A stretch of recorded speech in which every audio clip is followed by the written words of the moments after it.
بسم اللہ الرحمن الرحیم نحمدہ ونصلی علی رسولہ الکریم اما بعد۔ دل میں بہت سارے جذبات ہیں، اس کے الگ الگ نام ہیں۔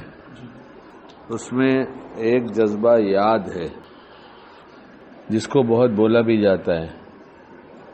آپ کی بہت یاد آئی، آپ کی یاد کے بغیر کوئی دن گزرتا نہیں ہے، اور شاعر لوگوں نے اس پر بہت کلام کیا ہے۔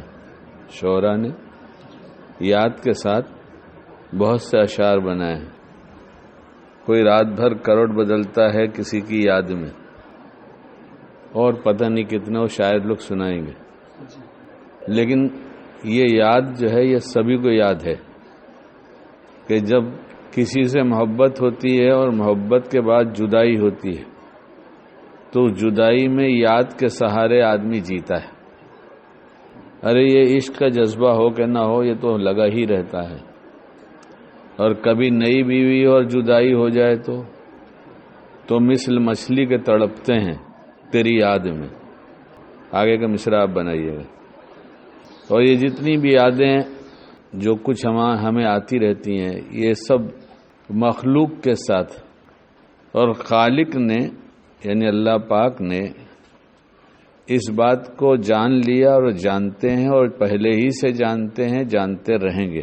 یہ سب ان کے علم میں ہے، ان کے علم سے کچھ باہر نہیں ہے، اللہ کے علم میں ہے کہ بندہ دنیا میں لوگوں کے ساتھ مشغول ہوگا تو میری یاد سے غافل ہو جائے گا۔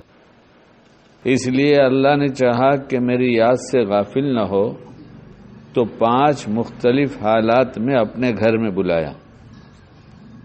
نیند سے اٹھو اور نیند کو میرے لیے چھوڑو۔ اچھی لگ رہی ہے تو کہا نہیں، اس سے اچھی ہے میری یاد، آؤ میرے گھر میں۔ کہ جس ماحول میں رہتا ہے اس ماحول کا کچھ اثر ہوتا ہے، تو اللہ نے کہا میرے گھر میں آؤ تاکہ تمہیں میری یاد آئے۔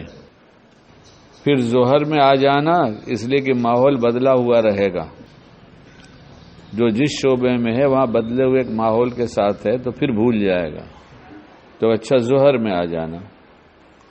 عصر کا ماحول کچھ اور بن گیا تو پھر عصر میں آ جانا، ایسے ہی مغرب اور عشاء میں آ جانا۔ اب اگر تم نے فجر میں میری یاد کے ساتھ میرے گھر میں آئے اور میرے گھر میں آ کر مجھے یاد رکھا اور پھر میری یاد لے کر باہر گئے، تو اس کا اثر تمہارے اوپر فجر میں آئے تو ظہر تک رہے گا۔ یہ کوئی قرآن حدیث کی بات میں نہیں کہہ رہا ہوں، یہ تجربے کی بات کہہ رہا ہوں۔ پھر تم مجھے بھولنے لگو گے۔ ماں مر گئی، باپ مر گیا، بیوی مر گئی، کوئی مر گیا، تو جتنی یاد پہلے دن، دوسرے دن، 1 مہینے، 2 مہینے، 6 مہینے، کیا ہمیشہ ویسی یاد رہتی ہے؟ نہیں رہتی۔ ہماری یاد تمہارے دل میں نہیں رہے گی، تم کو غفلت ہو جائے گی۔ اس لیے بار بار آنا تاکہ تمہارے دل میں میری یاد بیٹھ جائے، اور میری یاد تمہارے کام آئے گی۔ میری یاد تمہارے کام آئے گی، میرے کام میں نہیں بنیں گے تو تمہارے کام بنیں گے۔ کام کیا بنیں گے؟ کہ جب یہاں سے یاد لے کے جاؤ گے تو جس شعبے میں جاؤ گے وہاں غلط بھی ہوگا، صحیح بھی ہوگا۔ میری یاد بیٹھی رہے گی دل کے اندر تو غلط سے بچ جاؤ گے، صحیح کرو گے تو میری تمہاری دوستی پکی ہو جائے گی، تم سے خوش ہو جاؤں گا، تمہاری دنیا بھی بنا دوں گا اور آخرت بھی بنا دوں گا۔ اللہ ہمیں نماز میں اللہ کی یاد دے دے عافیت کے ساتھ۔